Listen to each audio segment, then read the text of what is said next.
So thank you everyone for joining us tonight. It's fantastic to see such a high turnout. I think that's one of the benefits of this new way of working. We are able to welcome people from all over the world. So we are due to get people from Rome, Canada, Portugal, United States and Belgium tonight, which is absolutely fantastic.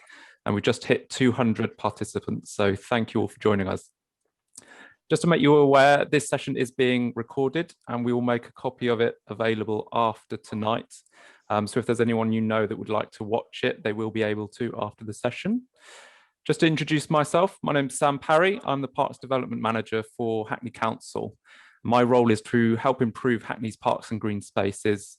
My team helps engage with local communities and provide strategic direction for the service.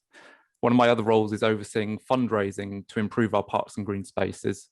And we've successfully applied for over £15 million of National Lottery funding for our parks and green spaces in recent years, including most recently 4.4 million for Abney Park. If I could just ask everyone to make sure they're on mute, that would be great.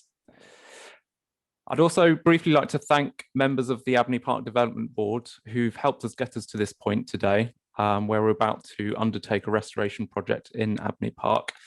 We've been meeting as a development board for several years now, and it's fantastic to be at this point where we're about to start the project.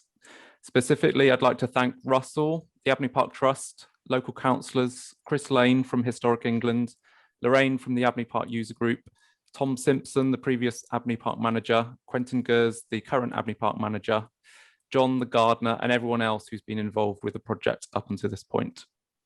I'd also like to thank our architect, Mike Kaner, our landscape architect, Sion, Laura, Tama, Mick, Katie, and everyone else involved in the project team. The restoration project is a joint effort, and we couldn't have done it without the Abney Park Trust. So the chair of the trust, Tom Walker, has joined us here tonight, and he's going to say a few words about the trust and what they do. Over to you, Tom. Great. Thank you very much, Sam. And hello, everyone. It's brilliant to see actually all those names, familiar social media names. DD, your name stood out, people we swap messages with all the time, and obviously people all over the world. I'll just be very, very brief because obviously everyone wants to hear Russell's talk. A couple of things to say though. So what is Abney Park Trust? We're an independent charity. There's a long history of our involvement in the cemetery, but we now work very closely with the council.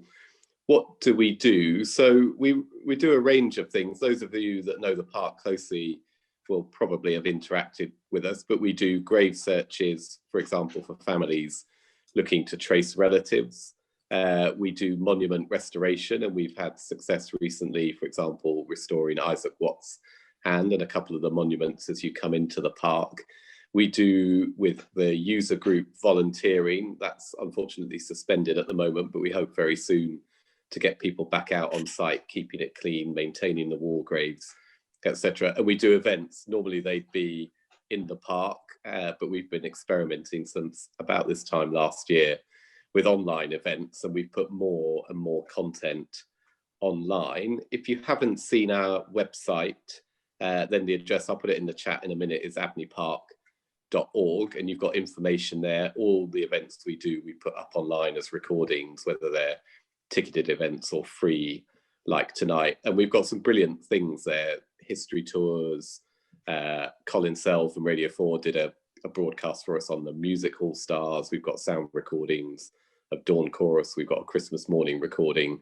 And there's lots of information about the history and the ecology. So do take a look at the website. Like all small charities, we've been hit pretty hard this year. Our normal fundraising events have been suspended. So if you want to make a donation, there's a button on our website. We have a donation page where you can gift aid us as well. Tonight's event's free. We're delighted to do it with Russell and for his time. But if you do want to look at our website, get in contact with us, volunteering opportunities all the time, make a donation or just dip into our content, that would be great. And those of you I haven't ever met before, but maybe have swapped messages for, you can use the chat. I'll pick things up and I'll put the email address. So there we are. That's a very brief introduction to the trust, and we look forward to working with Sam, the councillors, the council officers to make the restoration project a success. So I'll stop there, Sam, and hand back to you and then to Russell, I think. Fantastic. Thank you, Tom. So thank you everyone again for joining us here tonight.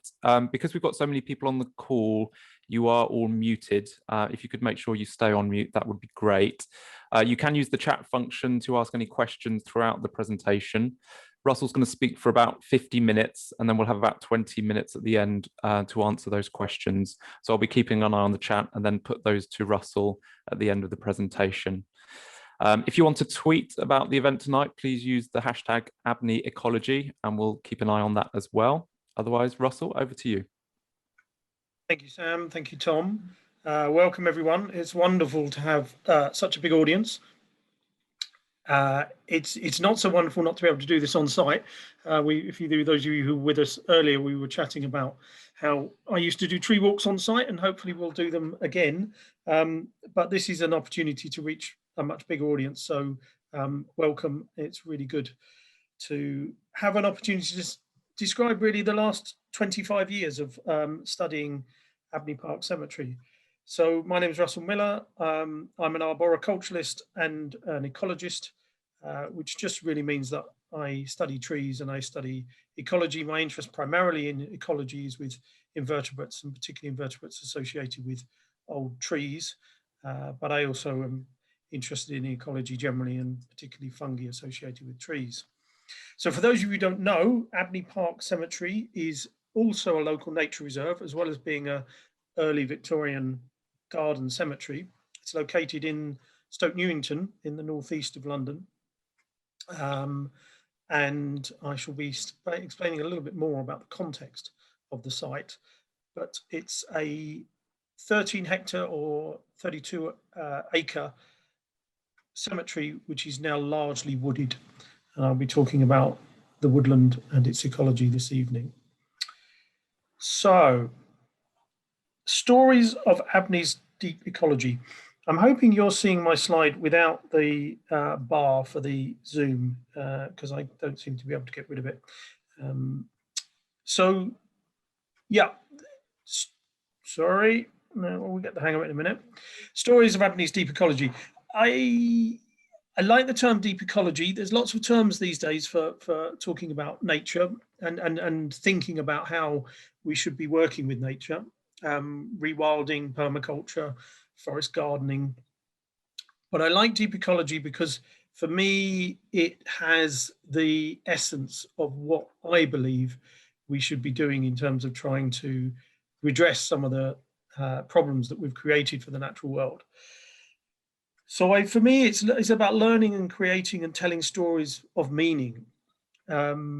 Meaning of our relationship with nature and what nature means to us, but also what it means in its own right. And what I'll be talking about tonight is based on 25 years of observing and studying Abney, which has been my local nature reserve for those years. I wrote my thesis for my master's on biological recording on Abney's ecology.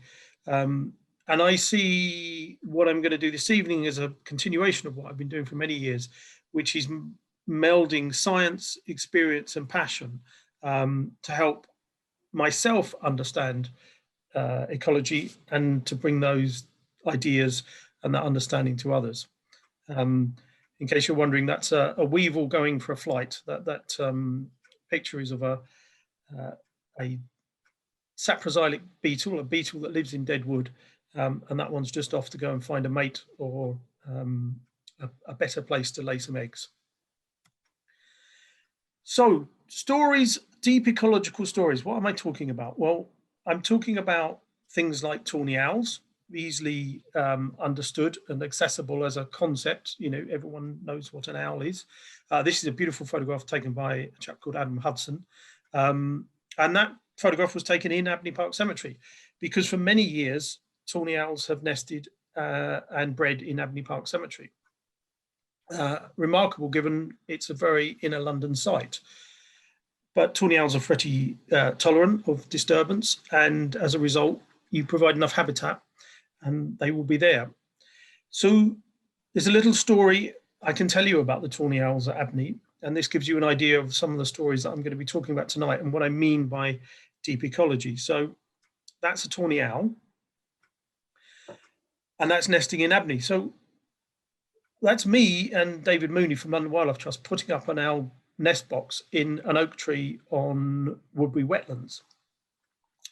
And I'll come back to why that box was put up in just a moment.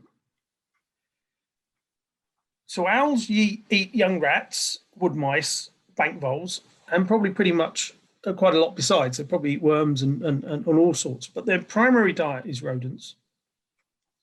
And once you understand that, you can start looking deeper into the food chain associated with your apex predator. So in the context of Abney, tawny owls are an apex predator, and the prey are primarily rodents, as I described.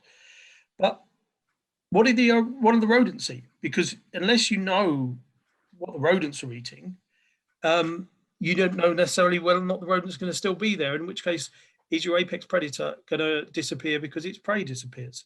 So, and what's all that got to do with sooty bark disease on sycamores? Well, this is just one of the really interesting stories that I've come to understand from studying Abney for a long time. Those are etiolated, drawn up, self-seeded sycamores growing in the dense woodland at Abney. Because they're growing in dense woodland, they are very upright, and they're also beginning to die back. I'm getting some strange squiggles on my screen. I hope you're not getting those squiggles as well. But I'm not sure if I can do anything about that. Anyway, I'm just going to carry on. So sooty bark disease is a recent disease. It was first discovered in Britain in about 1945. And it's a fungal disease of sycamore, which is particularly prevalent in hot summers when trees are stressed. And sooty bark disease looks like the name. So you've got some black mold on the side of the tree, which is the sooty bark. That's the reason the fungus is called, the reason the disease is called sooty bark disease, is because it fruits in a black mold just under the bark of the tree and pushes the bark of the tree off. But what you'll note on the right-hand side of the screen is that there are teeth marks in the sooty bark. And what's happening is the wood mice are climbing the trees and eating the spores of the sooty bark fungus. It's very interesting because not only I'm not aware of this having been observed and recorded before, but if you imagine there's an awful lot of sycamore on site at Abney, there's an awful lot of sycamore with sooty bark disease. There's an awful lot of spores being produced by the sooty bark disease. So this is probably forming quite a significant part of the wood mouse population diet in Abney. So you've got a fantastic kind of synergy between the decline of certain trees which are stressed and the feeding of the wood mice, who then go on to feed the apex predator, the tawny owls. So that's just one example where if you look closely enough and if you understand enough, you can begin to put together quite detailed pictures of what's actually going on ecologically. And to do that in this case, that requires an understanding of vertebrates in the case of owls and wood mice, trees and fungi, and the pathology of trees as well. So that's what I mean about deep ecology, looking deeply, understanding complex interrelationships. So that's the story of the sooty bark disease feeding the tawny owls at Abney. So where is Abney? I do hope you haven't got these squiggles on your screen, but there, if you can see my cursor, there's Abney right in the middle. So Abney is now surrounded by urban sprawl, as is most other nature reserves in London and in any urban city in Britain or indeed in the world. And as a result, one of the major challenges facing nature reserves is that they're isolated. You effectively, by creating nature reserves you do preserve a degree of habitat, but you're effectively creating a zoo. Because unless that habitat has a relationship with the wider landscape, it is pretty much a zoo. And so the reason I mentioned the nest box I was putting up at Woodbury Wetlands, and I hope you can see my cursor, that's where that nest box is. And the logic of that nest box, it wasn't just one that we put up, because we also put one up near Lorraine's house, and I can't quite remember where that is, but it's somewhere up here on East Bank, West Bank. And I also put one up somewhere over here in a churchyard, I think.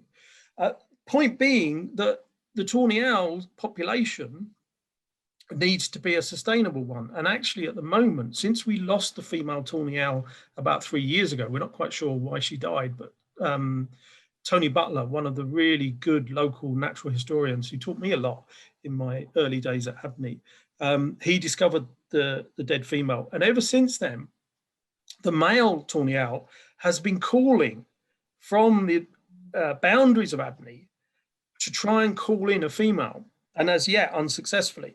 So for many, many years, the tawny owls bred successfully in Abney, and you saw that chick. So let's go back to the chick.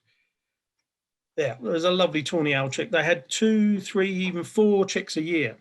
But now the male plaintively calls from the boundary to try and call in a mate.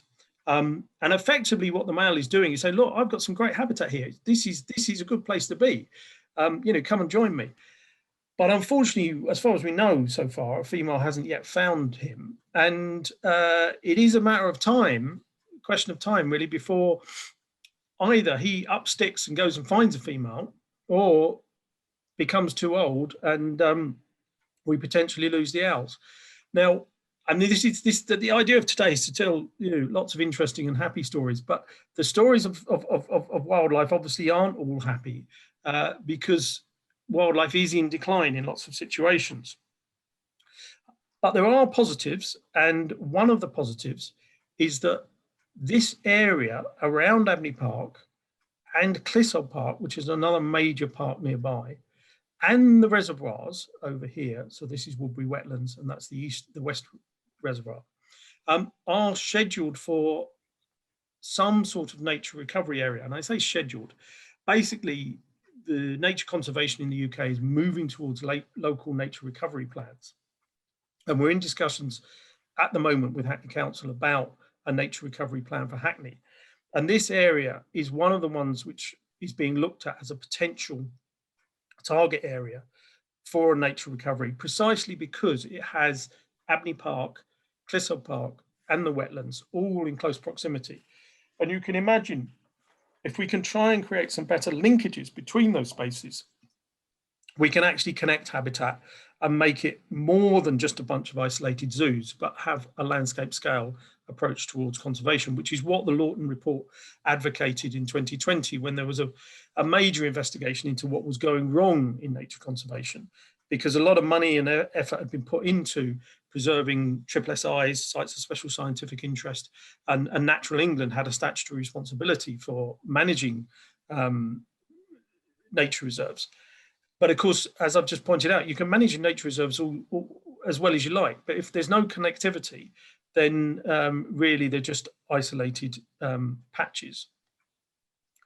So just a little bit on the kind of negative side of where we are in terms of biodiversity. This is a very graphic demonstration from the 2019 State of Nature report, and you don't need to be a genius to work out what that graph's telling you. There are various ways of measuring nature and biodiversity progress. And there is a list of 214 species, which are chosen because they are representative and because there are very good data on them. A lot of the problem with monitoring nature is that the data is very, very difficult. But the data on these 214 priority species is well known. They're representative, so there's moths, there's bats, there's birds in this data set. And what you can see on the bars on the right is that in the long term and short term, there are strong declines.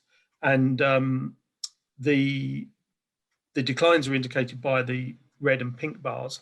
There are also increases in relation to some species. But also note the grey bars are the no change. And I think probably one of the most significant things about looking at this data is the fact that so few species are stable.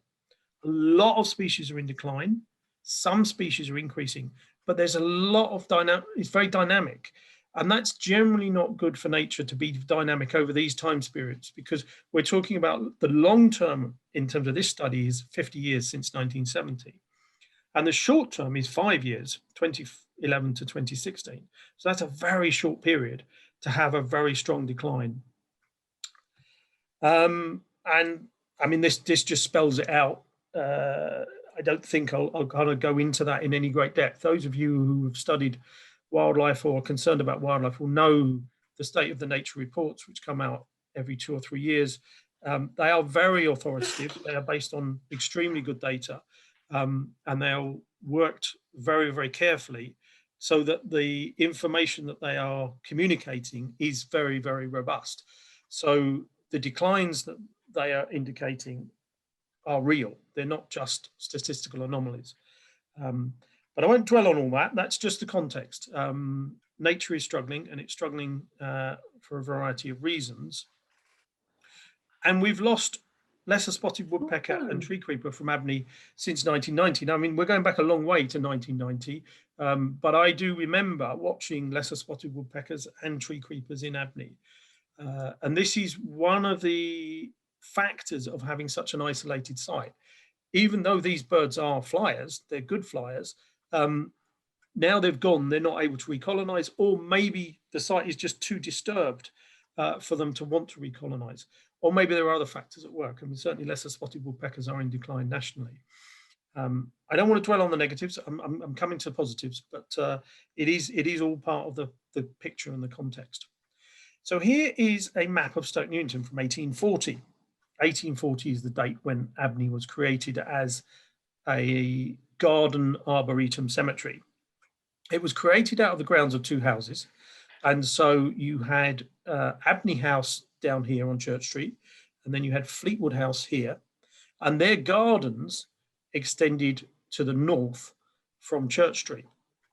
Those 2 estates were brought together in order to create Abney Park Cemetery.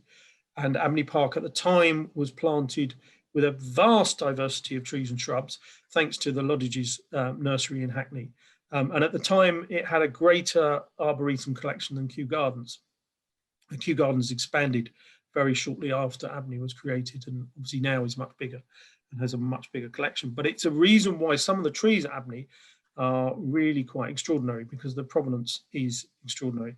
What I want to draw your attention to on this map, however, is the Hackney Brook, which runs along the north of Abney's boundary, or rather, I think it runs that way.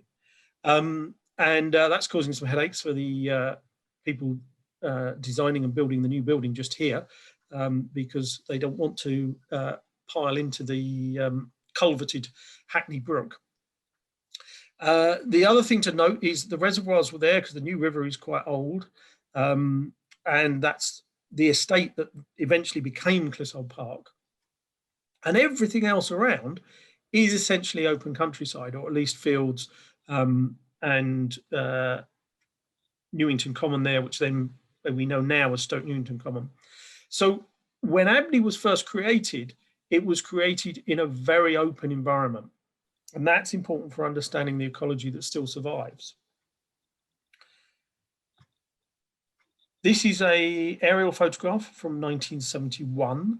And you can see that Abney is really quite open in this photograph. The northern area of the site, although it's got dotted trees around it, is largely open.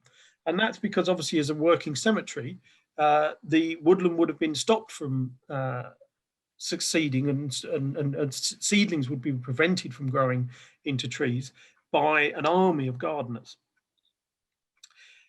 Step forward to 1989, and you can see with the cemetery business having gone bankrupt, the woodland succession has taken hold. There's a very significant number of trees in Abney from the Arboretum, and once the process of stopping those seedlings from taking hold, woodland succession took place quite quickly. I also want you to notice certain areas which are not part of Abney, such as this area and the area here and Wilmer Place down here, because these are areas which are no longer open. So this is a particularly large area which has turned to housing. There's been more housing development here, and famously the Wilmer Place grass strip has gone, of which I shall speak more in a moment. So this is Abney today. This is a Google image that I imported. You can see the housing underneath that blob. So all that has turned to housing. You can see the housing here, and the Wilmer Place development has removed that woodland edge boundary, which was open there. So that's 3 encroachments on 3 sides of Abney. And that's significant, because one of the very simple and core things to do when you've got a good site is to make it bigger and to protect its boundaries for obvious reasons. What you want is your wildlife to spread and to have opportunities to colonize and recolonize. And the more you hem your site in with buildings, the less likely that is to happen. So a little bit about the battle for Wilmer Place. Some of you will be very familiar with this. Those of you who are not diehard Stoke Newington types possibly don't know so much about the battle for Wilmer Place. It wasn't a pitched battle. It wasn't a physical confrontation. It was more of a intellectual confrontation at the planning subcommittee of Hackney Council. But an awful lot of discussion and effort went into it. And this is a maiden's blush moth. So this moth was photographed on the very edge of Abney Park. I think that's probably an ivy leaf. This moth was sheltering under that ivy leaf. And I took this photograph from the Wilmer Place car park. And I used this in an attempt to persuade the planning subcommittee that the boundary on Abney's eastern edge, which is within Wilmer Place, is indistinct from the nature reserve, in the sense that obviously wildlife doesn't recognise boundaries. And just because there's a legal boundary at the edge of Abney doesn't mean that wild spaces or green spaces on the edge of Abney are any less important. And this led to a slightly bizarre discussion, which is about when absence of evidence isn't necessarily evidence of absence. But what I was arguing was that absence of evidence can be evidence of absence. So just to get your head around that little tongue twister, basically what I was saying was, that's a moth, that's a rare moth, it's here. I know it's here because I've seen it and I've got a photograph. I know it is also not anywhere else in northeast London, and therefore Abney and Wilmer Place edge are very important. Unfortunately, the ecologist who was engaged by the planning committee took the view that, oh, maybe no one's looked for it and no one's seen it, and therefore absence of evidence was not necessarily evidence of absence. The point about that argument, if you know very much about ecology, and particularly ecology in the UK, is that moths are an extremely well-studied group in the UK. And if you've got a place which is not really remote, in which a moth hasn't been found, then the chances are someone would have found it at some point. So I'd rather stick by my argument that that was good evidence as to why Abney is important. But if you wanted a better argument as to why that edge of Abney in Wilmer Place was important, you can't do better than a red girdled mining bee. Most people may not notice that this is a bee, but it's a hairy little insect, and it definitely is a bee. A rather gorgeous one it is at that. It's a male because it's got these yellow patches on its face, and it's readily identifiable as a red girdled mining bee because it has a red girdle. So this is hitherto a nationally scarce species. I think probably in the review of bee rarity, it may be downgraded to a local species, but nevertheless important species in London. And Abney Park was the only site in Hackney where we knew red-girdled mining bee to exist. Unfortunately, two things happened at the same time. And they were that some wood chip was dumped on the area next to the Booth graves at the Church Street entrance of Abney. And that happens to be where the red-girdled mining bee nest site was. This particular bee requires quite sandy soil, and there isn't a lot of sandy soil in Abney. Abney is mainly clay, but it is an area of what's called brick earth just inside the entrance on Church Street. And just in front of the Booth graves was where this bee was particularly keen on nesting. And unfortunately, the wood chip created too much moisture in the soil and the colony failed. I mean, it's not really a colony in the sense these are solitary bees, but they were nesting in a colony, as in they were nesting next door to each other. In addition to that, that is a red-girdled mining bee female. You know it's a female because she's got pollen on her legs. Males don't collect pollen. And that is one foraging on horseradish in Wilmer Place. So what I should have been arguing at the planning subcommittee is we need to keep Wilmer Place because of the red-girdled mining bee. Because what I did not know at that time, I was rather lulled into a false sense of security that having seen red-girdled mining bee in Wilmer Place, I rather assumed it was a bit more prevalent across Abney and Hackney than it was. And unfortunately, because we lost Wilmer Place and the colony at the Church Street entrance in the same year, red-girdled mining bee no longer occurs in Abney Park. It doesn't occur anywhere else in Hackney as far as I'm aware, but it's a very iconic little bee, so easy to identify. So I'd be very grateful if anyone who is looking around at bees in April and May, it's got a relatively short flight season, and sees this bee, it would be very interesting to know about it. If you're anywhere near areas of Veronica or Jamenda Speedwell, that's one of its favourite pollen plants. But as you can see from the previous image, it's quite happy on horseradish and quite a few other plants as well. I did find a male red-girdled mining bee at Hackney Community Tree Nursery last year. So there is a chance there's a colony down on Hackney Marshes. And with a bit of luck, we might, and I say might because there's no guarantee of this, we might be able to encourage a colony to come back. So one of the lessons, apart from the fact that planning law isn't very good, one of the lessons to learn is that we all know too little, including myself. And the great joy of understanding nature is that the more you learn, the more you realize you don't know. And although that may sound not exactly a joy to realize how ignorant you are, it is actually incredibly joyful because the beauty and the complexity of nature just gets bigger and bigger the more you study it. So the importance of the lesson is both in terms of the amazing wealth of information and joy and magic that there is out there to learn, but also the lesson of humility to understand that, you know, we're not that bright. We might be able to build rockets and all sorts of things, but we don't really understand what's going on our own planet. And even for that matter, what's going on in back gardens. So I use the term deep ecology to describe this practice of kind of reconnection with nature. And it's a combination for me, I'm speaking for myself, it's a combination of observation, science, and love of nature. You need to observe, you need to look, just like the teeth marks on the sooty bark disease, you need to look very closely.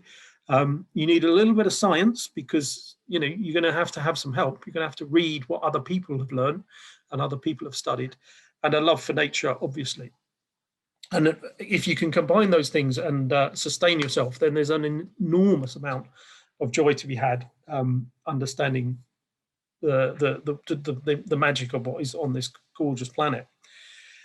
Unfortunately, because we all live in boxes and we often live in cities and there isn't an awful lot of nature around us, that creates an alienation which perpetuates an ignorance of nature. And without getting too political, capitalism is also extremely destructive of nature because valuing and understanding the natural world isn't good for profits. That's just true, but I shall move on. Now, here's a little anecdote about the little process we've been through at Abney to secure funding from the National Lottery Heritage Fund. And I have to pay compliment to Hackney here. Hackney have done a brilliant job of learning from lessons of previous applications where the process was not informed by ecology enough. And that's not really a criticism of Hackney, it's a criticism of the process. We have in this country a process where an awful lot of money goes through the lottery schemes, rather than through public funding through local authorities and national agencies like Natural England. And as a result, a lot of that money, whilst it may be very well intentioned, how that money is spent, there is inevitably certain biases which are at play in the process. And in particular with the heritage lottery funding, it came to be quite strongly dominated by a narrative around heritage, and particularly a narrative promulgated by certain types of landscape architect who, I mean, I'm being a bit harsh here talking about modernist landscape supremacism versus deep ecology, but this is a quote from the interviews when we were interviewing people who were tendering for the tender to do the second stage bid for Abney. And one of the landscape architects actually said, the first thing you need to do is to get rid of all the deadwood. Now, you know, I'm not naming and shaming, I'm just pointing out that what this demonstrates is a staggeringly frightening lack of appreciation of ecology. And, you know, to a certain extent, okay, if heritage landscape is your thing, that's fair enough. You're not interested in deadwood. But to give it, I mean, I'm going to go on and talk about the significance of deadwood at Abney. But to give some sort of context to this, if you were to say in an interview that where you were going to do a landscape project, a nature reserve, that the first thing to do would be to shoot all the birds, I think you'd probably think twice about saying that. But this person didn't think it was necessary to think twice about saying get rid of all the deadwood. And when you see what I'm going to tell you about the deadwood at Abney, you'll see why that was a pretty shocking comment. And where I credit Hackney is they had me in the room. So it's very difficult for a local authority. They're applying for funding. They have to jump through the hoops that are required of them. And local authorities don't necessarily have all the expertise to know how to manage every aspect of a site like Abney. So fortunately, they had me in the room, and with me in the room, there was no way this guy was going to get the job. For good reason, because Abney is a statutory nature reserve and has extremely important deadwood habitat. And we weren't going to let loose a landscaper who didn't appreciate that. So here we are with a list of all the recorded species at Abney to date. It's a little bit approximate, inevitably, and I haven't got the mosses and lichens data. But you can see down at the bottom, there's about 8 mammal species. We haven't done a proper mammal survey. I'm not sure ever, certainly not recently, although there've been some good bat surveys done. And I notice Alison Fuhr's with us tonight, which is really good because she's done a lot of the bat surveying. Breeding birds is approximately 25. I'm sure someone will know better than me what the number of breeding birds is. Fungi, Gina Rackley, another fantastic local natural historian, has recorded around for about 300 species of fungi on site. Gina is an absolute genius. And if you're interested in the fungi at Abney, do look at her website, Abney Fungi, and her Flickr page. Fantastic work she's done, really amazing diagrams, and a lot of her work, some of her work is kept at Kew because it's such high quality. Plants, a lot of people have surveyed the plants here, particularly Annie Chipchase, another really excellent local botanist, and several others have also done so. That figure for plants is really quite high certainly for a wooded site. And it's slightly skewed by the fact that it's a former arboretum site. And so approximately 100 of the woody shrubby species are actually non-native introductions. Doesn't necessarily matter, but if you're trying to understand a complex site like Abney, it's useful to know what is kind of natural and what's introduced. And then the biggie is the invertebrates. So 828 species. That's actually up to 923 now. I didn't change that on the slide. So almost 1,000 invertebrate species known on site. Total site numbers now well over 1,600.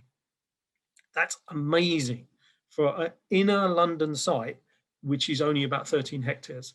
That's a massive number of species. Now, it's possible some of these species are no longer there. This is data recorded over 20 years. And as I've demonstrated with some of the other species, things do come and go. But nevertheless, it's a stonking species list. And that's roughly how it breaks down. That's just a pie chart showing you the same figures. But invertebrates are by far the biggest, and that's what you would expect. And really what that diagram or that data is telling you is we've done a hell of a lot of work. We've worked really, really hard to identify and get to grips with the invertebrates on site, fungi and plants as well, but the invertebrates in particular. And you're talking about thousands of hours of particularly field work and identification. Identification of species is usually the stuff that takes the most time. And there's a summary of the insects, not just the insects, it's the invertebrates, so it includes the arachnids, the spiders and the harvestmen. And again, as you would expect, there's a big number of bottom moths and butterflies, big number of beetles, big number of true flies, quite a chunky number of aculeates and sawflies, bees, wasps and ants, and the true bugs, the shield bugs and the other bugs are another big group. We're almost certainly under-recorded on spiders. There hasn't been a proper spider survey done. So there are still gaps there. But this data is pretty good for an inner London site. There aren't many sites that are going to have data this good. And because we've got that data, because we've done all that work, we can analyze that data in various ways. So again, a pie chart showing you the numbers and the significance of the moths, butterflies, beetles, and true flies, which are the really big groups. So because we've got that data, we know an awful lot about some of the species on site. So bottom left, we've got white letter hair streak butterfly, which is an obligate species on elm, and therefore has been massively in decline across the UK. Although it's stabilized now that elm is coming back through the hedgerows, it's after Dutch elm disease. It's a species which isn't threatened with extinction, but is nevertheless one which is still considered a bit of a rarity. The bizarre honeysuckle sawfly, that is an extraordinary looking creature. Get it on honeysuckle, but also on snowberry. So that's one to look out for if you've got snowberry in your garden or honeysuckle. Cosinus linearis, no common name for that. That's the one that I showed you right at the beginning of the talk, which was flying off. That is a specialist deadwood beetle of primarily poplars, white rot in softwood and particularly poplars, nationally scarce species. And then blotched emerald, a gorgeous moth. We've only ever seen that once at Abney. That is the photograph of the only time we found that at moth trapping. And like blotched emerald, which was the one that I'd photographed in Wilmer Place, they are both oak species, which is very interesting because Abney could potentially in the long term become an oak woodland. And also there is a concentration of oak around the East Reservoir, would-be wetlands. So oak is a significant aspect of the tree population in the north of Hackney. Now, one of the stories I wanted to tell you was what the insects will tell us. So if you do all this work and you work out who all your insects are, you can bung them into a database called Pantheon. It was originally called ISIS, but because of what happened in the Middle East, they had to change the name. Pantheon is a brilliant database, which is effectively a database of entomologists. It's not that it lists entomologists, it lists insects, but it lists the information that entomologists know about insects and other invertebrates. And as a result, you can plug in a species list and it will chuck out a load of data telling you about the habitats that you've got on site. And for a site like Abney, that's fantastically useful, because Abney is a very unusual urban site. It's not the sort of site where you can do a national vegetation classification sort of analysis of the plant communities. It's too disturbed, it's too unnatural, for want of a better word, to really get a handle on it purely from a botanical point of view. And so the insects are an incredibly useful way of understanding the complexity of the site and what's really going on site. So one of the pieces of information that the Pantheon can reveal, and I should say that this work is built on the work I did for my master's, when I recorded about 800 species of the invertebrates, and then Matthew Gandy was able to, who's a professor of geography, was able to get some funding and brought in Marcel Ashby and Tristram Bantock. Tristan's another excellent entomologist, and they were able to go take my investigations further by doing some trapping.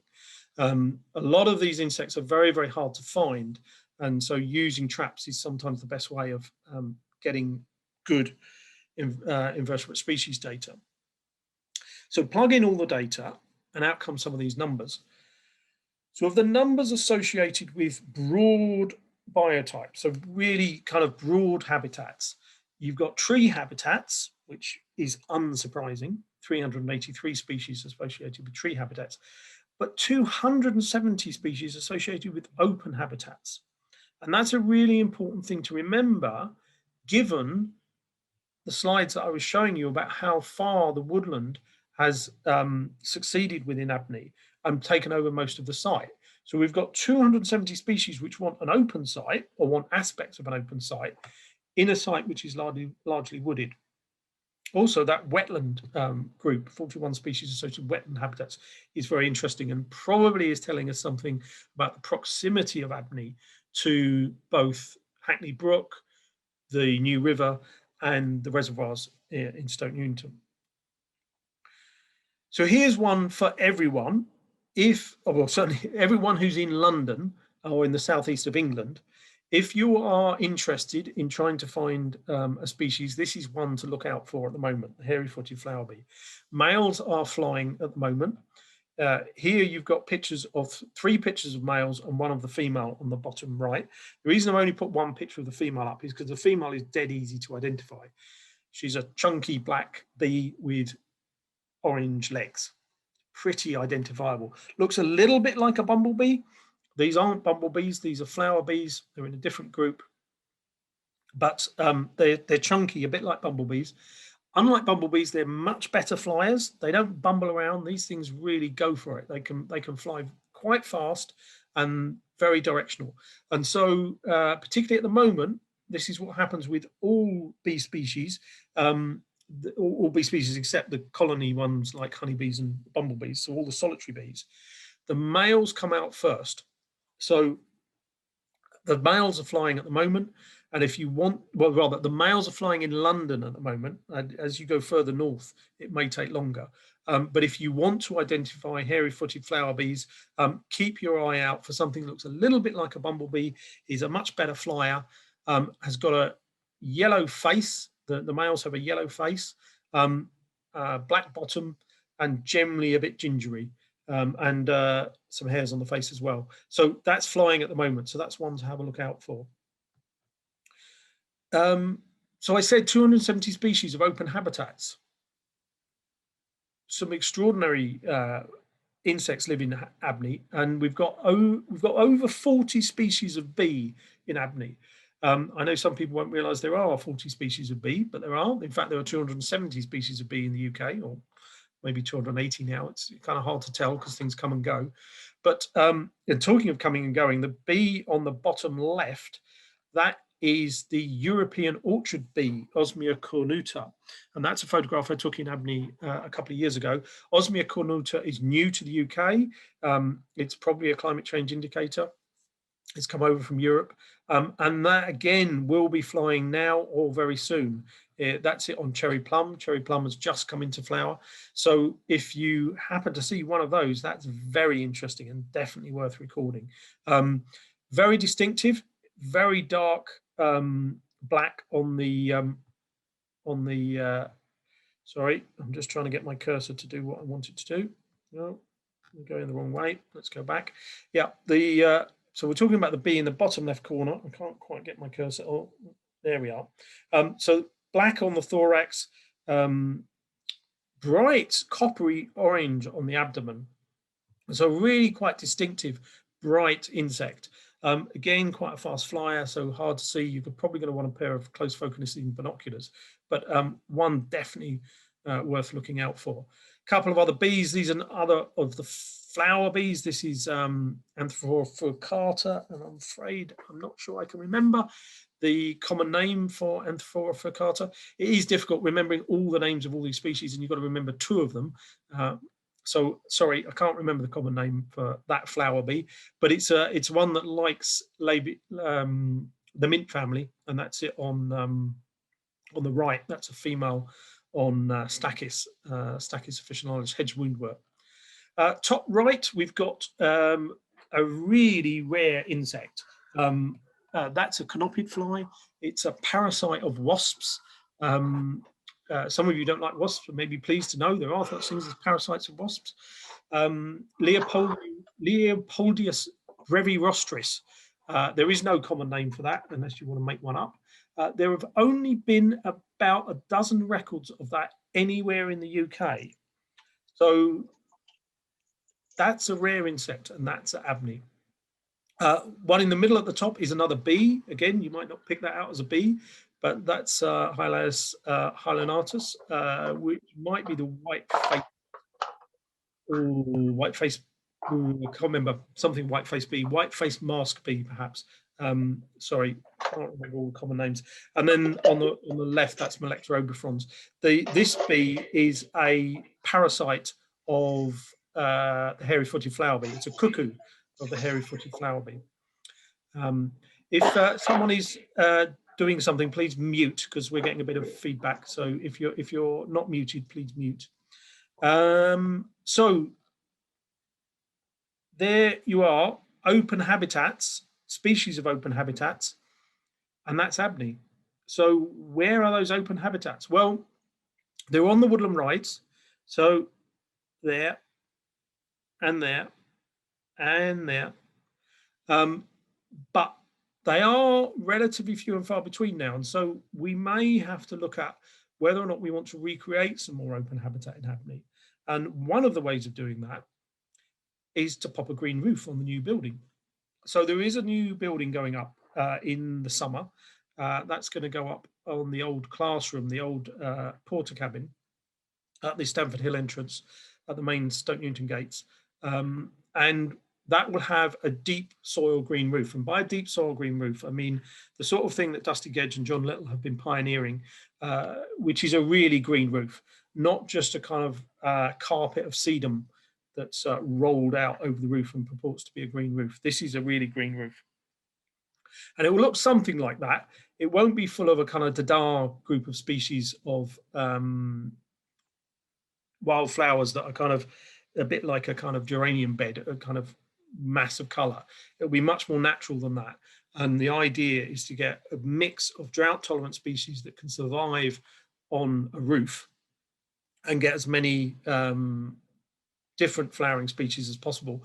But also potentially we may even have enough soil depth for some ground nesting bees.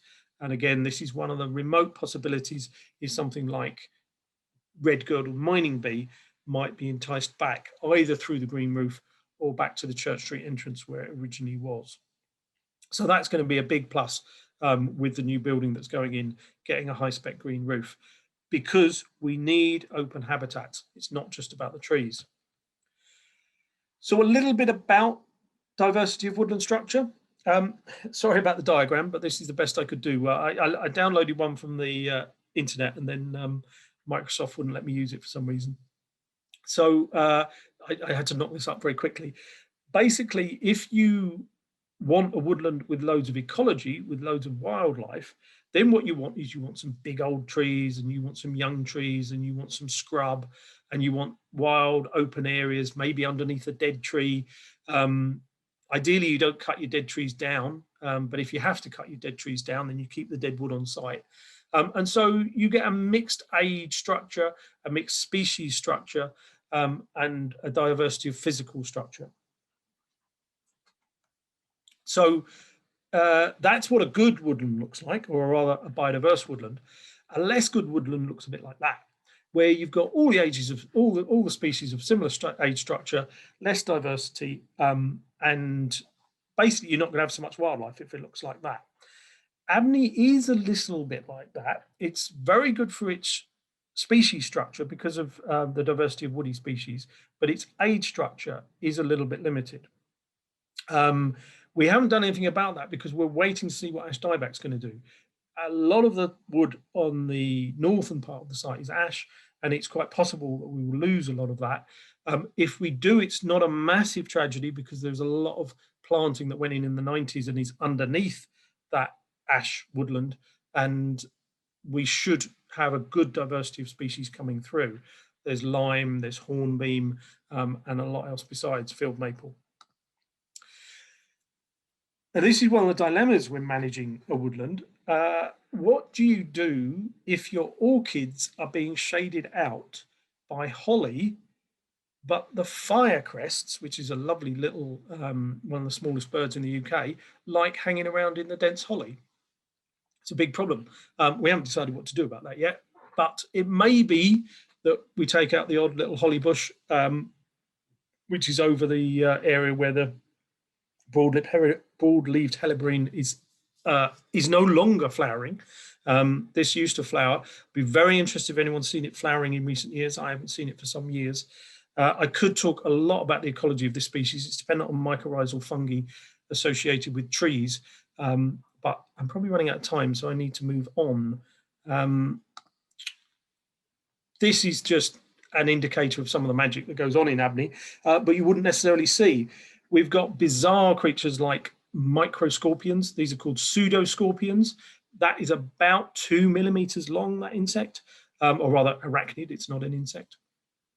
And yeah, I mean, they're not massively uncommon, but you never see them because they're tiny and they hang around in the leaf litter, or that one is actually on the underside of a bracket fungus.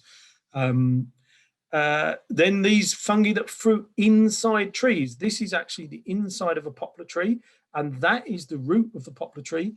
It's been entirely hollowed out. I think that tree was hollowed out by Rigidoporus, and which is a big bracket fungus.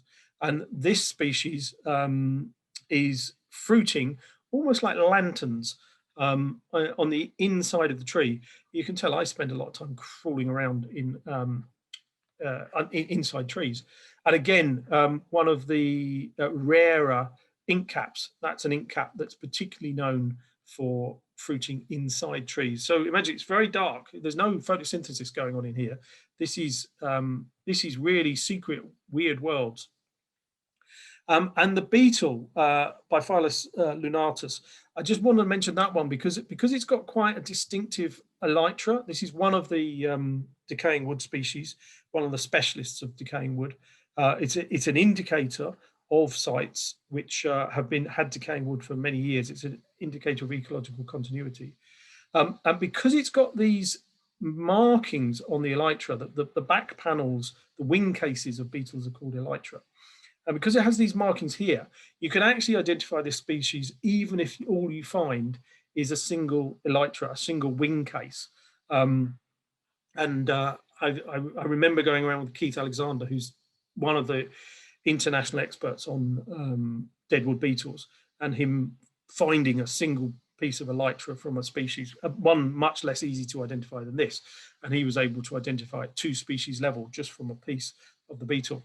And that's sometimes the degree of expertise and the degree of understanding of nature that you need if you're going to identify these things, because they're not easy to find because they live in dead wood or inside dead trees. But yes, the secret worlds that are in Abney Park.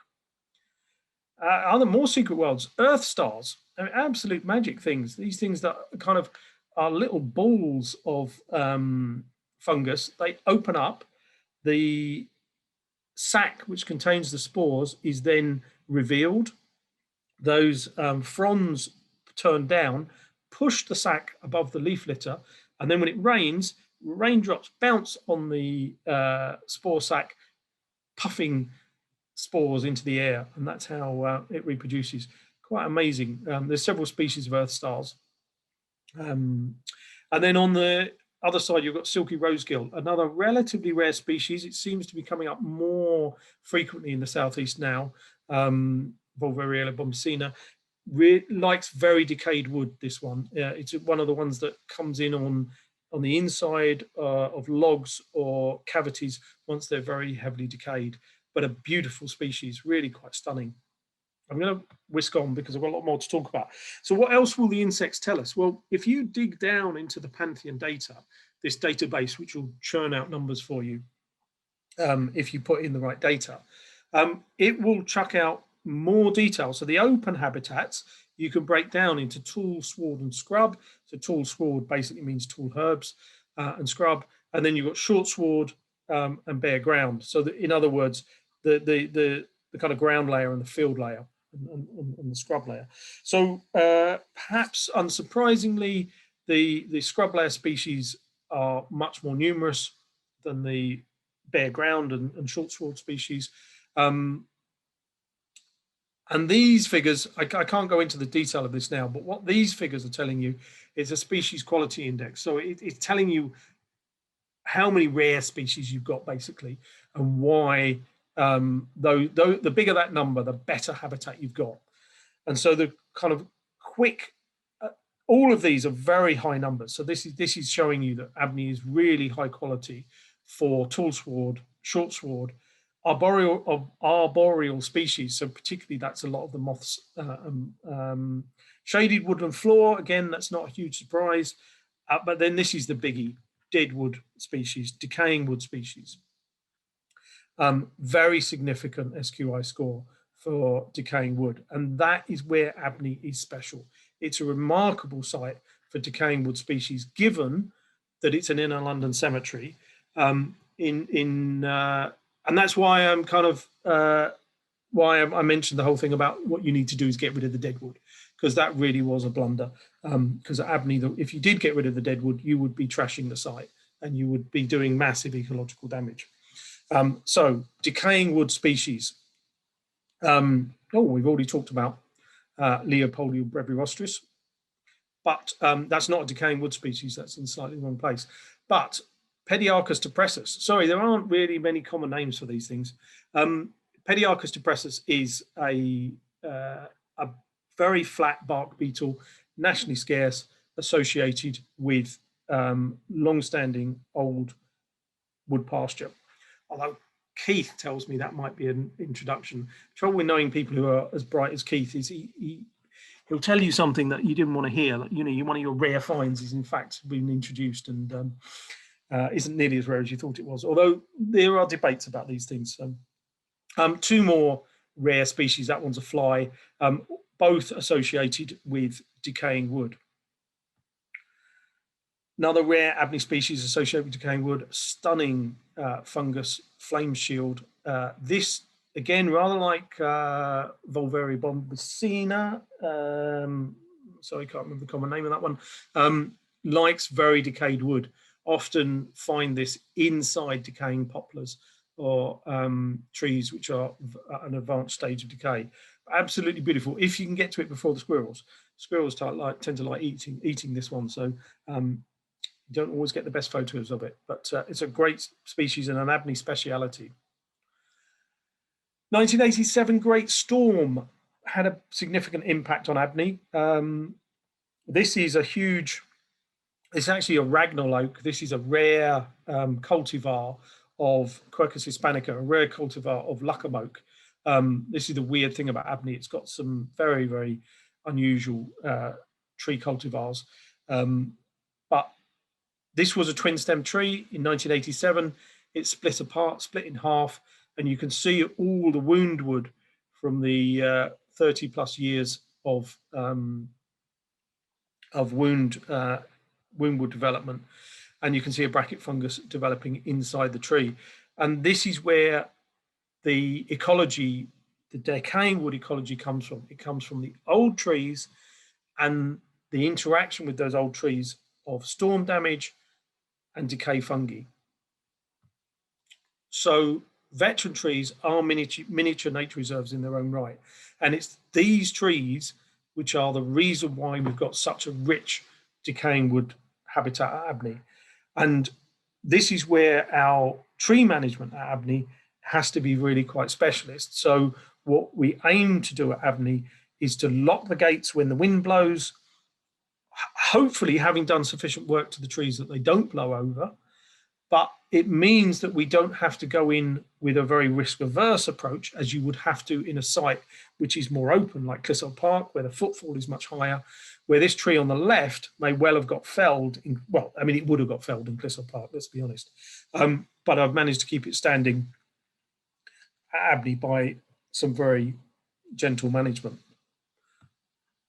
And to give you an idea of how trees coexist with fungi, this is a horse chestnut, not renowned for its decay resistance. And that's 2006. So that's what, 15 years ago. And clearly there are fruiting bracket fungi. That's a species called Rigidoporus ulmarius. Try and make up a common name for that. We could call that great elm bracket. That may even be the kind of common name for it, because it used to be associated with elm trees. 2006.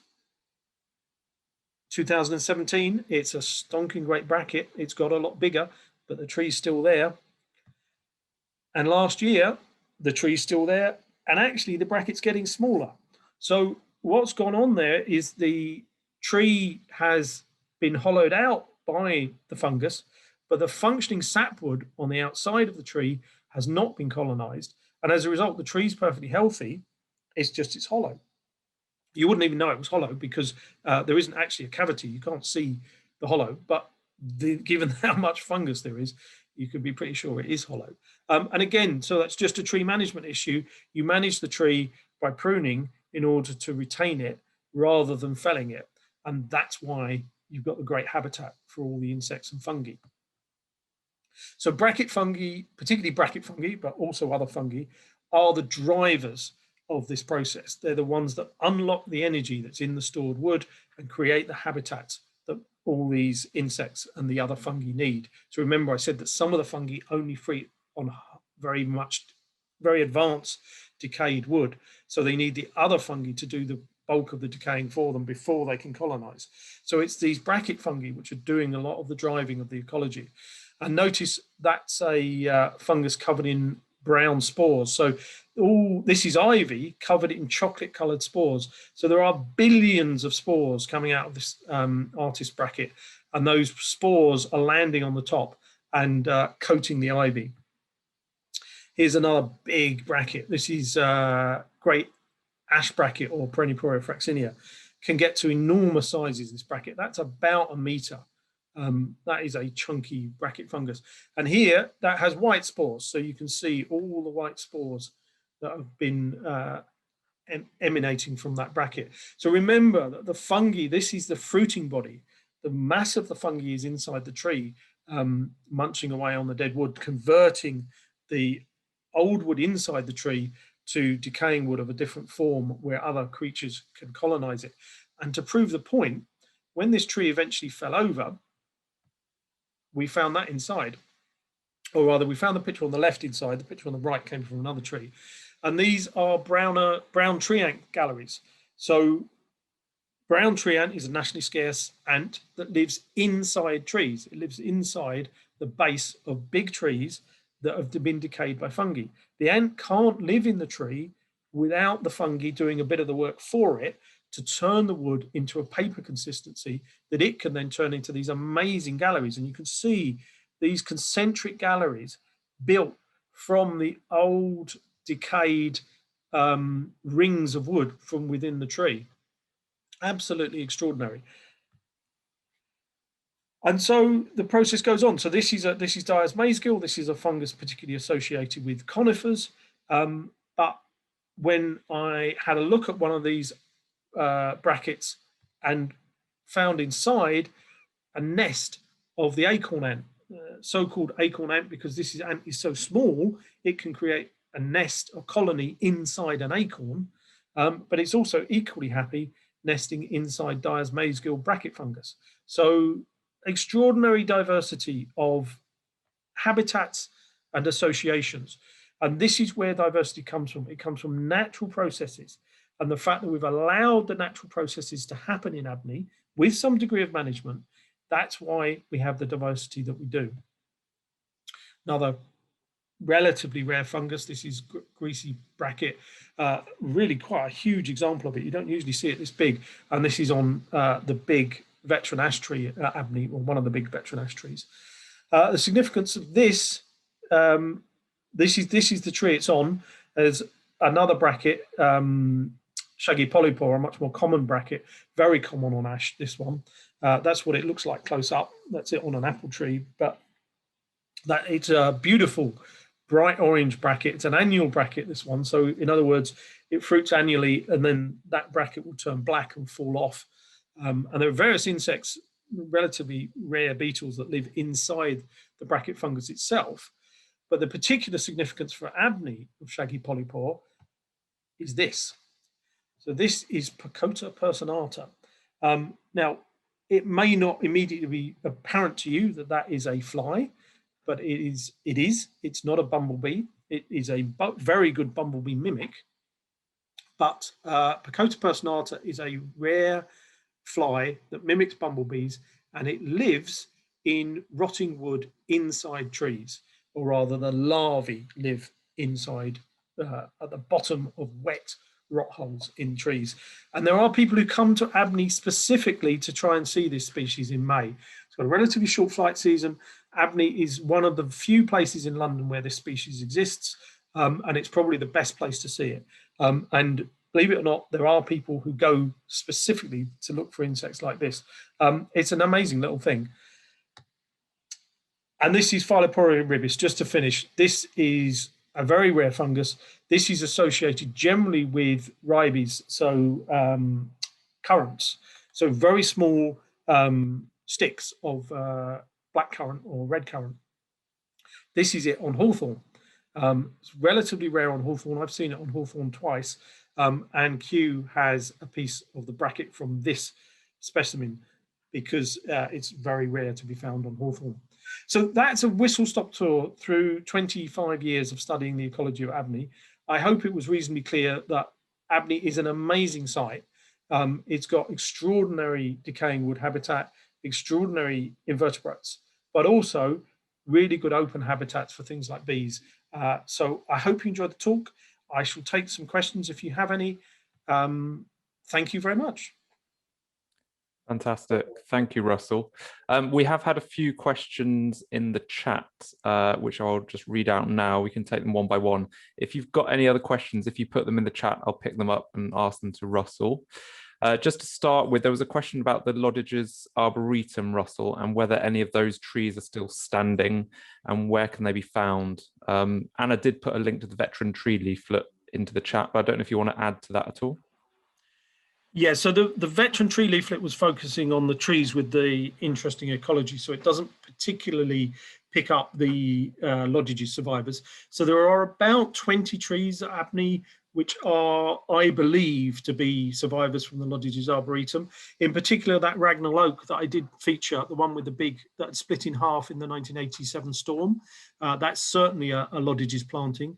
And there are 5 other oaks around that tree. So that's in the oak grove in the northwest of the site. There's also a Turner's oak in the very north of the site, almost dead center on the northern boundary. There are some pines, one on the northern boundary, an Austrian pine. Yeah, there's also a very old and not necessarily correctly identified weeping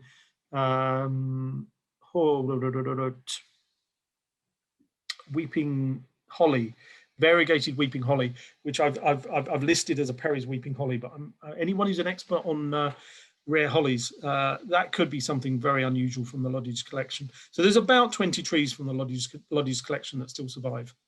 Great, thank you. You mentioned that there are 8 mammals in the site. Are you able to name them all?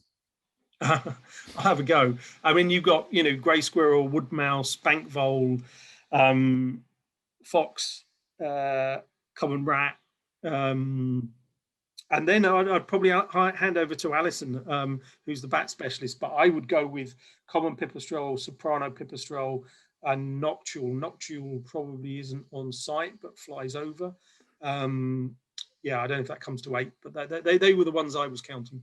Yeah, I think Alison put the names of the bats in there. I think you might have got that. So well done, Russell. Someone asked if there are any badgers in Abney. I think they mentioned that there had been some sighted nearby about 5 years ago. Yeah, I mean, basically, badgers are not going to make it in an inner London site like Abney. They're not going to get there. They're going to get run over. They're going to get, it's going to be very difficult for badgers to get to Abney. And then when they got to Abney, it would be very hard for them to survive, to have enough feed. So they may well be in some of the kind of woodlands on the outskirts of London. I don't think they've got them in Highgate, but I may be wrong. But no, badgers are going to be, I mean, we haven't got hedgehogs, so the chances of badgers is pretty remote. Hopefully hedgehogs have been seen on Stoke Newington Common within the last 10 years or so. So hopefully hedgehogs are still using the railway wildlife corridors, and maybe we can do a bit more for hedgehogs. But no, Abney is too inner London, too urban for badgers. Great. And then we had 2 questions on the fact that obviously it's a cemetery, there are bodies buried there. Someone asked, what are the effects on Abney's ecology of the dead bodies? And someone else asked, how do you balance the risk of decaying tree collapse damaging the monuments in the cemetery?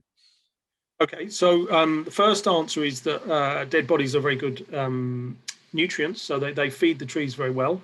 I mean, it's a bit flippant. The ecology is influenced by the soil, and the soil is influenced by what's in it. Surprisingly, Abney's fungal diversity suggests that the soil is actually in pretty good nick, and that is probably indicative of it having never been built on. So although the burials will have been a significant disturbance, and the human remains will have added certain nutrients and certain chemicals, the fungal diversity rather suggests that the soil is in reasonably good shape. In answer to the question about graves and trees, it's a delicate balance.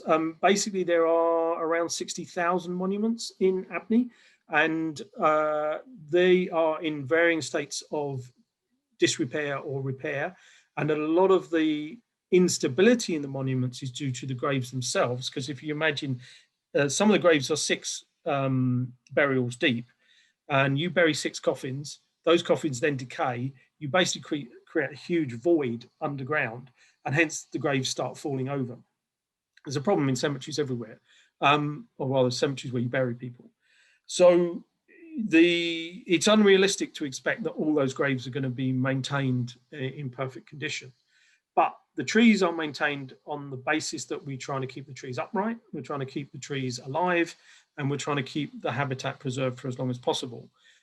It is the case that occasionally a tree will fall in a heavy gale, but then a tree will fall in a heavy gale anywhere. There's not a lot you can do about that. But I guess the key thing is where there's a grave of importance, either because it's a tended grave or because it has some sort of historic importance or some sort of architectural importance, then that gets flagged and you can intervene more significantly if there's a risk to a specific monument. But on the whole, the conflict isn't significant. Great, thank you. Someone mentioned that tawny owls have been nesting in Allen's Gardens, which is just close by to Abney Park. Is there anything that we need to be aware of there in terms of managing Allen's Gardens if they are using it as a nesting site? Well, I mean, that's fabulous if it's true. I can imagine Allen's Gardens, it would be a good site because it's right on the railway line as well. So I'd imagine if the tawny owls are nesting there, then they're probably hunting along the railway at night. So that's all good. Obviously, the owls are going to want food, so they're going to want wood mice. Wood mice will be there. I think the only thing is getting a handle on where they're nesting and trying to manage the trees in which they might be nesting in such a way that is sympathetic. And really, that's a question of trying to keep the trees upright. So yeah, maybe via the biodiversity partnership or some other way, Sam, it'd be really good to get a handle on where that nest is, and then we can look at the specific trees and maybe put up some extra nest boxes in case the tree that they're in isn't viable in the long term. We've just had clarification. They're definitely roosting there. Can't 100% tell if they're nesting. And there's been quite a few comments about the management of the railway line nearby and whether that might have an impact on the wildlife. Yeah, so I mean, really good news. So please get in touch with me directly if you know about those birds. Particularly because of the significance for Abney and the lonely owl at Abney. So in terms of the railway management, it is unfortunate the way Network Rail manage things. They do tend to go for a pretty scorched earth policy of clear felling. In terms of owls, that's probably not going to impact on them too badly, because it's probably not going to impact on the vole and mouse population too badly, because the voles and the mice are going to want sort of field layer, which will come back. So I mean, I don't know is the honest answer, but I suspect the taking out of woody vegetation along the railway lines probably isn't going to adversely affect the owls too much. Okay. Someone asked, does Russell have one wish or program for the ecology of Abney? I just get bigger. I mean, the real wish is that we could. I mean, my ambition for Wilmer Place was to incorporate the whole site into Abney. I mean, it was a ludicrously ambitious hope, but the reality is that sites need to get bigger. And so I guess if we can't make it bigger, then it's about the connectivity that might come with the local nature recovery plan. I think in terms of the site itself, it's about careful long-term management, looking at where, if ash dieback doesn't impact on the canopy, whether or not we need to do some careful felling in order to keep the woodland succession process in a cyclical fashion, and encouraging people to be sensitive to the fact that at some point there may need to be some intervention, not on a massive scale, but just to make sure that we retain some open habitat. Great, thank you. Another one about the graves. What is the significance of the graves and monuments providing an additional rocky terrain in a diverse woodland, if any? It seems like an unusual habitat. Yeah, well, I mean, graves are very good for lichens. Abney's not the best for lichens because it's so shaded. So the lichens at Abney tend to be in the tops of the trees, on the branches, rather than on the gravestones. But in some cemeteries, which are much less wooded, you do get significant lichen populations on the gravestones. But the contribution of the gravestones to the current ecology of Abney, I don't know, to be honest. There'll be a bit in terms of limestone. You get a slightly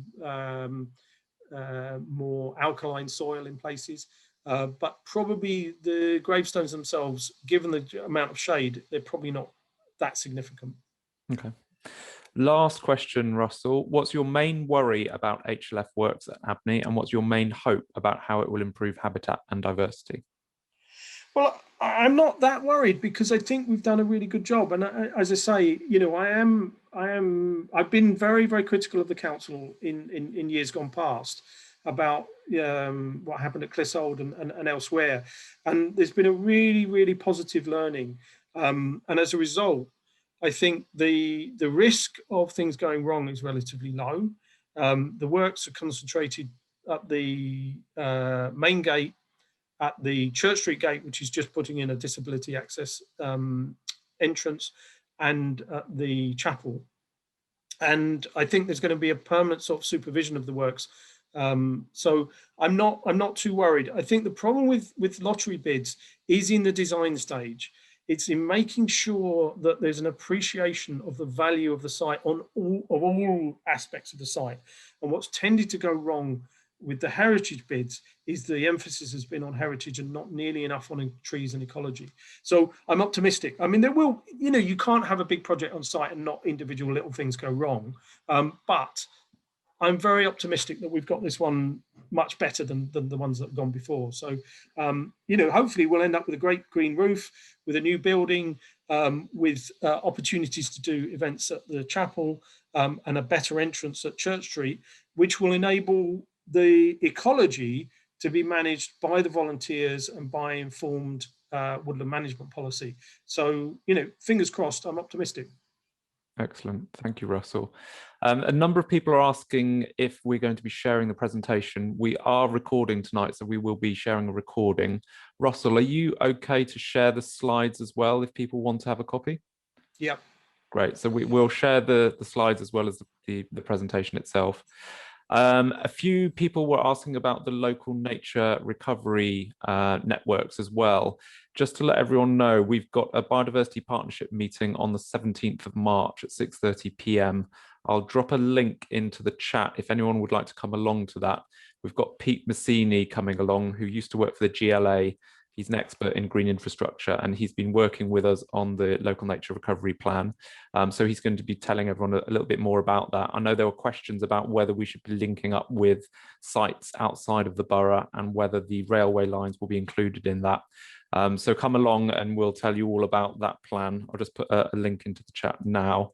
I'll put a few more links in there as well. If you want to sign up for updates about the parks, we've got a parks newsletter that you can sign up to. I'll put a link to Abney Park Trust in there. And also, if you see any wildlife nearby, please do record it through Giggle. And I'll put a link to Giggle in the chat as well. I'm going to quickly pass over to Tom to say some final words.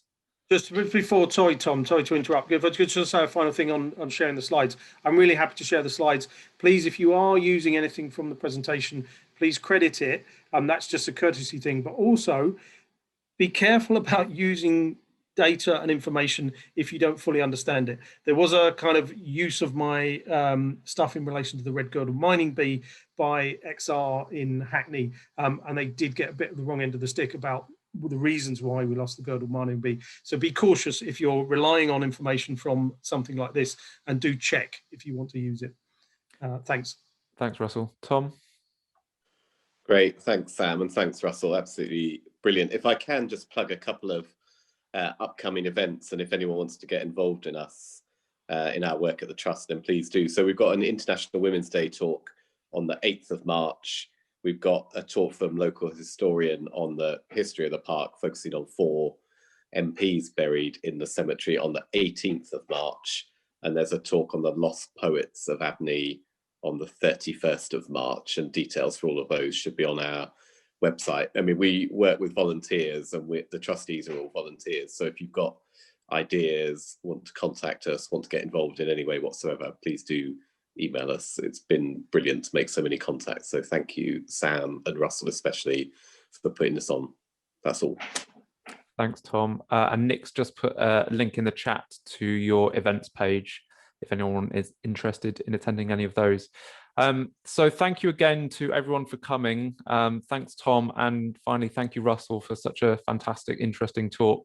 It's a huge amount of chat in the chat at the moment, saying how much they enjoyed it. What a fantastic talk it was. So thank you for giving your time up this evening to share all your knowledge. It's been brilliant. Thank you. Thank you all for coming. I think we will end there. Good night.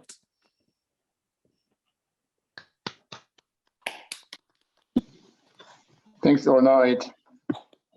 Well done, Russell. Fantastic, brilliant. See you, Tony. Thank you, Russell. Thank you, Sam. Well done. Yeah, thanks, Russell. Thank you. Thanks a lot, Everybody. Cheers. Hey, Charlotte. All right. See you, everyone. Have a good evening. Take care. Bye, Jeff. Oh, Bay. See you later. Mike. Bye. They're quite interested to hold off. You're still there, Russell? Russell, have you gone? Has he gone? Oh, he's gone. Thank you. Thank you very much. Thanks, Abney. Thanks. Bye.